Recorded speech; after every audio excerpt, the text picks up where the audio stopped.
إلهي جئت أستجديك وأمري Saudiya Arabiston Xalqaro radiosi Turkiston bölümü. أتيتك أرتجي الرضوان إلهي جئت Radyo jurnali. وأمري في الحياة إلي أتيتك أرتجي الرضوان.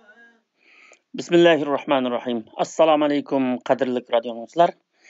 Bugünkü proqramımızda sizlərə iki qısqa maqala anlataman. Biri dünyada bekar narsa yo'q. İkincisi bugünümüzlə sizə aid. Dünyada bekar narsa yo'q. Allah Taala Qur'on Karimdə "Və ma xalaqnas semawati vel arda və ma beynəhuma batila" deydi. Yani biz asmanlarını, ziminni ve ulanın arasındaki narsalarni, yani kainatdaki şeylerni bekarga yaratmadık. Maqsadlik yarattık, g'oya bilan yarattık. Her bir narsani birer maqsad bilan yarattık deydi. Kainatdaki şeylerning hech biri bekarga yaratilgan emas, balki her narsa birer hikmet ve birer maqsad bilan yaratilgan. Kainatga nazar saldigan bo'lsak, uningdagi eng oddiy şeylerden başlap, yuqorisi inson, ösümlükler alemi, hayvanatlar alemi ve başka alemlerdeki her narsening mükemmel intizam ve acayip hikmet bilen yaratılganlığını görürüz. İnsanni alaylı, insan baştan ahir faqatla hikmetler mecmuasidir. İnsandaki tükürük. İnsan ağzının içinde yürüdüğün tükürükni biz ağızda payda bolduğan ve yerge tükürüp etildiğen bir xil su depla bilettik.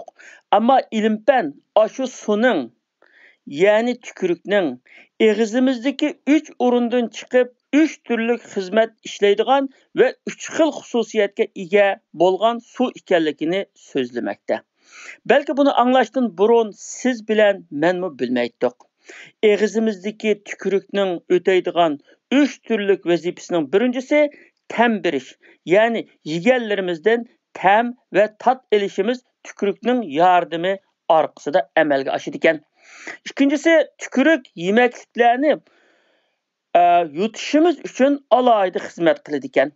Tükürük sayesinde her kanda kattık nannımı unayla yutalayımız. Üçüncüsü tükürük yemekliklerimizni çaynığımızda onu yumuşatıp beriş rolunu oynaydı iken.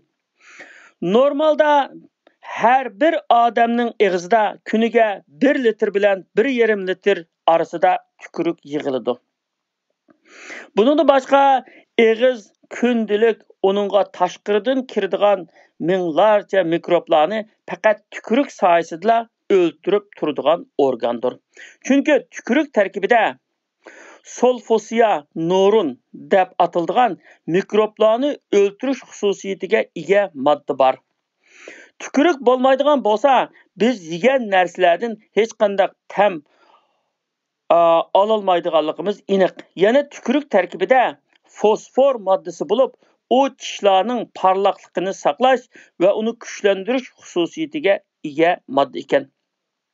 Tükürük tarkibida yana folor moddasi bo'lganligi uchun u tishlarning chirishining oldini oldi ekan. Ikkinchi so'qir uchay. Materializmchilar so'qir uchayni dastlabki maymunning qoldiqi va hech ahamiyati bo'lmagan bir ortiq organ deb ta'riflagan. So'qir uchay qalin uchay bilan inchika uchayning orasidagi bir organdir.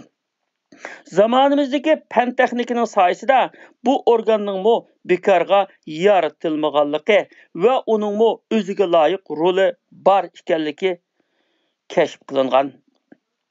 Burun biyologiya alimleri so'qir uchaylarini elivatkan kişilerning mu hiç bir selbi ta'sir görmegen halda bejirim ömür sürüvatganligini görüp so'qir uchay bolmasımı buludu deb faraz qilishgan.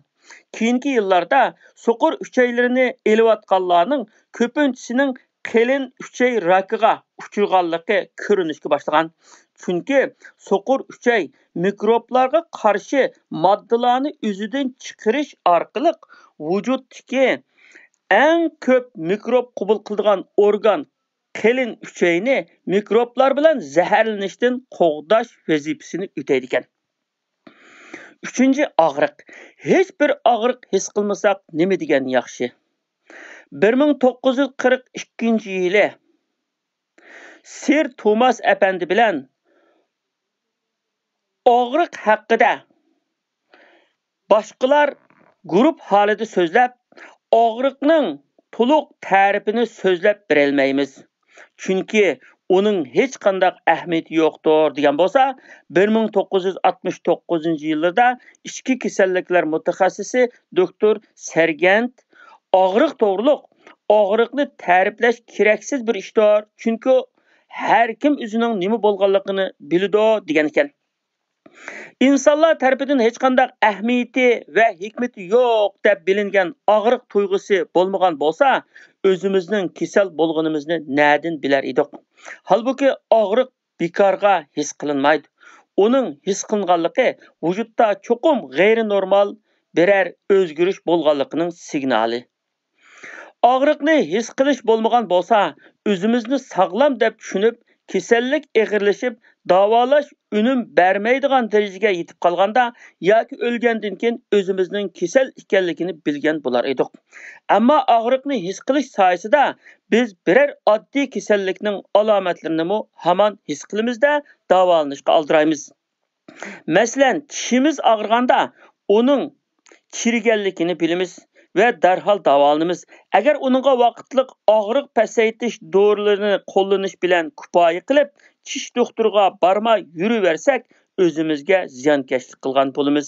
Chunki tishlarning mikrob sababi bilan chiriydiganligi va og'riydiganligi aniq.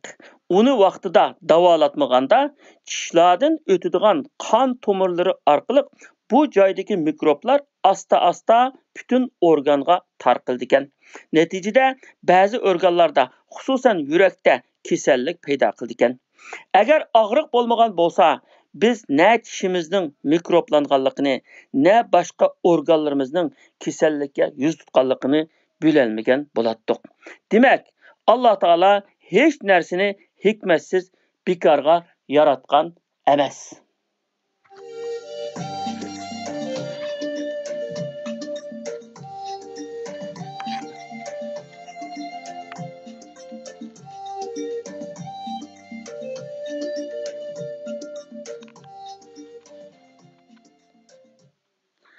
Buguninglar sana ait. Saudiya Arabistonning mutafakkir olimlaridan doktor Ayzul Qarni bir maqolasida mundaq deb yozgan. Atigan tursangiz, oqshomni kutmang. Siz yaxshiligi va yomonligi bilan o'tib ketgan tunugunni yoki texi yetib kelmagan atini yashamayapsiz. Faqat mushu kunnilar yashayapsiz. Xuddi siz bugunla dunyoga kelgan va bugunla o'ladigandek mushu bir kuningizning g'amini yang. Tunugunning hasrati va atining andishisi bilan mashg'ul bo'lmang.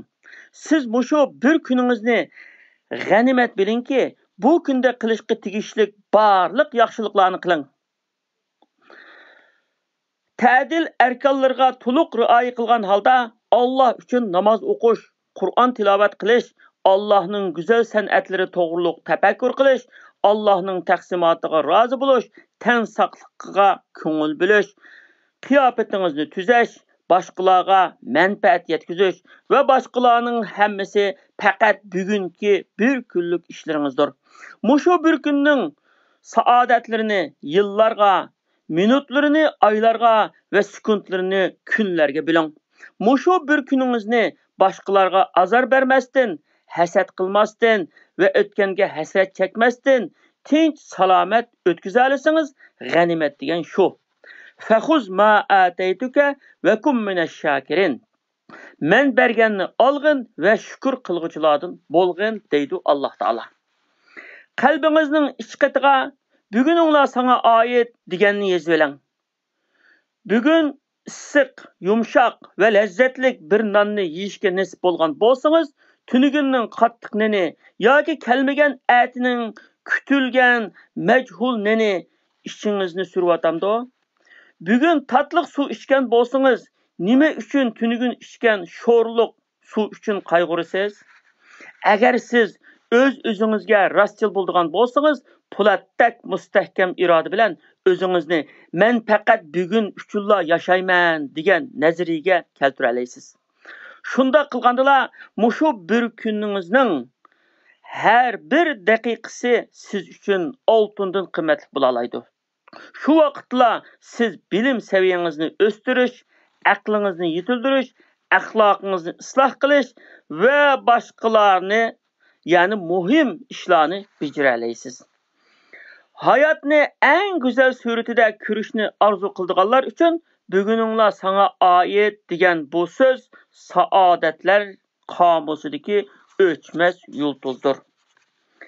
Kelajakni yetib kelguncha unuting. Ata amrullohi fala tastajilu. Allohning farmoni, ya'ni qiyomat cho'qim keladi. Uningga oldirab ketmanglar. Hodisalarni qo'g'lamang. Balini oy kuni to'shishdan burun tug'dirmoqchimisiz yoki mevini pishishdan burun uzmoqchimi? Ati degan hozir vujudda yo'q narsa. Bugun uni siz hargizmi ko'rolmaysiz. Nima uchun fikr xiyolingizni kelmagan atining hodisalari, musibatlari va ko'ngilsizliklari bilan mashg'ul qilasiz? Atini biz ko'ralamdiq yoki ko'rolmamdiq. U bizga ma'lum emas. Har holda u g'aybi olam. U texi zamin yuziga yetib kelgani yo'q. Kelajakni o'ylash uchun zihn sohasining ko'p qismini ayirish, g'aybning kitobini varaqlab, uningda kutilmakda bo'lgan ko'ngilsizliklar uchun qayg'urish shariatda cheklangan bir ishdir. Chunki bu texi shoxlanmagan ujmining soyasini talishib mushlashqanga o'xshash behudalikdir. Ko'pincha kishilar kelajakning ocharchilik, yo'qsullik, og'riqsizlik va boshqa ko'ngilsizliklari bilan to'lgan qo'rqinchli bir olam ekanligidan ansiraydi. Mana bularning hammasi shayton maktabining darsliklaridir. Ash-shaytonu ya'adukumul faqra va ya'murukum bil fahsha vallohu ya'adukum mag'firatan minhu va fadla. Shayton sizlarga faqirlik bilan tahdid soladi. Yomon ishlarga, ya'ni bexillik qilishga buyuruydi. Allah sizlarga o'z mag'firatini va fazlini va'da qildi. Qayg'urg'uchilarning to'lisi ati och qilishidan, keyincha kasallikka giribtor bo'lib qolishidan ansirab yig'laydi. Ömrü boshqa birining qo'lida bo'lgan kishining o'z milki bo'lmagan narsaga yig'lishi va qayg'urishi hargizmi oqinonlik emas. Ati yetib kelguncha uni unutib turing. Atining xabarlari va voqealiklari bilan mashg'ul bo'lmang. Chunki siz bugun bilanla mashg'ulsiz.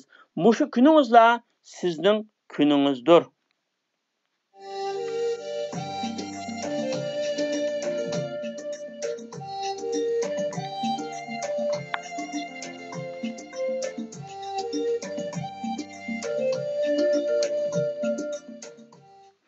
Ketken ketdi qayg'urishning foydasi yo'q. O'tganga pushaymon qilib, qo'lini tishlash, ko'ngilsizliklarni yod etib, ko'ngil buzish ahmoqlikdir. Bunda qilish irodani suslashtirish va bugungi hayotni g'uborlashtirishdir.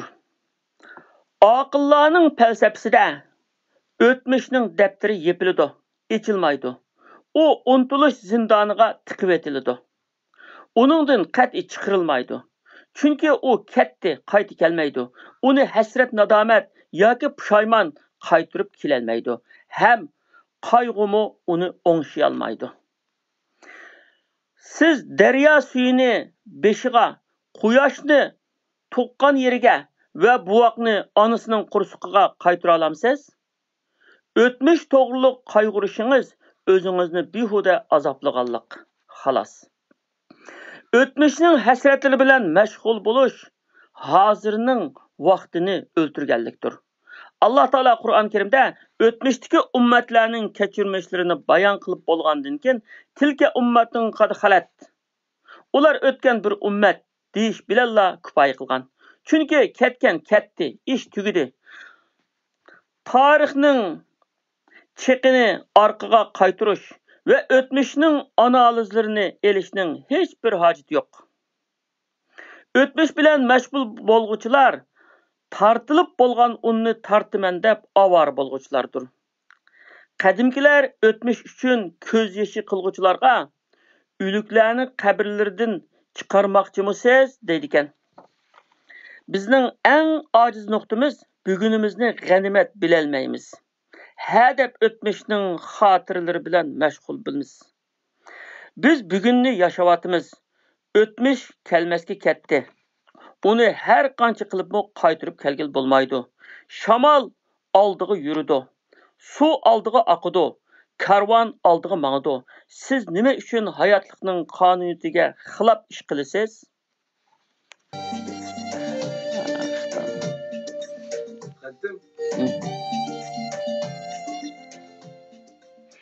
Qadrli radio dinləyicilər, bugünkü anlatışımız bu yerdə axırlaşdı. Keldigan hafta yana birga bo'lish umidi bilan hammanglarni Allohga topshirdim. Aman bo'linglar. Mikrofon oldida Muhammad Yusuf, aparat boshqaruvchi Usama G'amidi. Vassalomu alaykum va rahmatullohi va barakatuh.